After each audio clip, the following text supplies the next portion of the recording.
ನಗರ ಸೇರಿ 91,164 ಮನೆಗಳಿದ್ದಾವೆ. ಈ ಎಲ್ಲ ಮನೆಗಳಿಗೂ ಕೂಡ ಅದಕ್ಕೆ ಸಮೀಕ್ಷೆ ಮಾಡೋಂಥವ್ರು ಸುಮಾರು 749 ಜನ.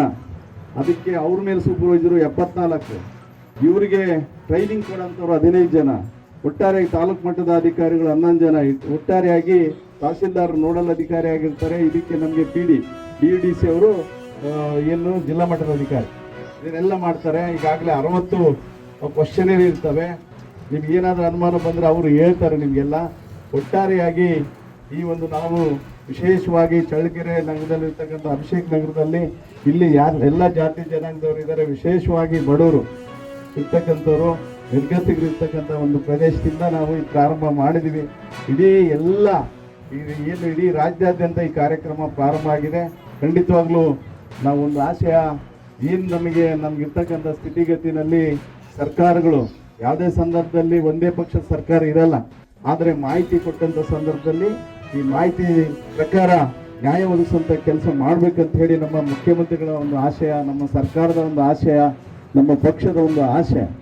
ಅದಕ್ಕೆ ಆ ರೀತಿ ಏನಾದರೂ ಕಂಡು ಬಂದರೆ ರಕ್ಷಣೆ ಕೊಡ್ತೇವೆ, ರಕ್ಷಣೆ ಖಂಡಿತವಾಗಿ ಕೊಡ್ತೇವೆ. ಯಾಕಂದರೆ ಇದು ಭಾಳ ಒಂದು ದೊಡ್ಡ ತನಿಖೆ ನಡೀತಾ ಇರ್ತಕ್ಕಂಥ. ಹಾಗಾಗಿ ಯಾರಿಗೆ ತೊಂದರೆ ಆಗ್ತದೆ, ಸತ್ಯವನ್ನು ಹೊರಗೆ ತರೋದಕ್ಕೆ ತೊಂದರೆ ಆಗ್ತದೆ ಅನ್ನೋರಿಗೆ ರಕ್ಷಣೆಯನ್ನು ಖಂಡಿತವಾಗಿ ಪೊಲೀಸ್ ಇಲಾಖೆ ಕೊಡುತ್ತೆ. CID ಕೊಡ್ತಾರೆ ಸರ್ಕಾರ ಚಿಂತನೆ. ಆ ರೀತಿ ಚರ್ಚೆ ಏನೂ ನಡೆದಿಲ್ಲ. ಗೊತ್ತಾದರೆ ನಿಮಗೆ ಫಸ್ಟ್ ಹೇಳೋದು. SIT ಮುಂದುವರಿತಾ ಇದೆಯಲ್ಲ, ಇಲ್ಲ ಆ ರೀತಿ ಏನು ಕಾಣಲಿಲ್ಲ. ಆ ರೀತಿ ಮಧ್ಯಂತರವಾದಂಥ ವರದಿ ಆಗಲಿ ಚಾರ್ಜ್ ಶೀಟ್ ಆಗಲಿ ಏನು ಕಾಣಲಿಲ್ಲ. ಅದು ಆದಷ್ಟು ಬೇಗ ಮುಗಿಸಿ ಅಂತ ಹೇಳಿದ್ದೇವೆ.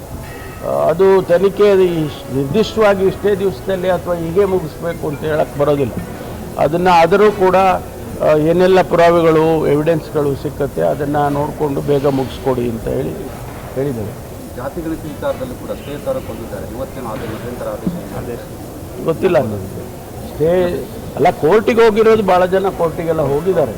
ಆದರೆ ತೀರ್ಪು ಏನು ಬರುತ್ತೆ ಕಾಯ್ದು ನೋಡೋಣ, ಮಧ್ಯಂತರ ಆದೇಶ ಇದೆ, ಕಾಯ್ದು ನೋಡೋಣ. ಚಿಕ್ಕೋಡಿ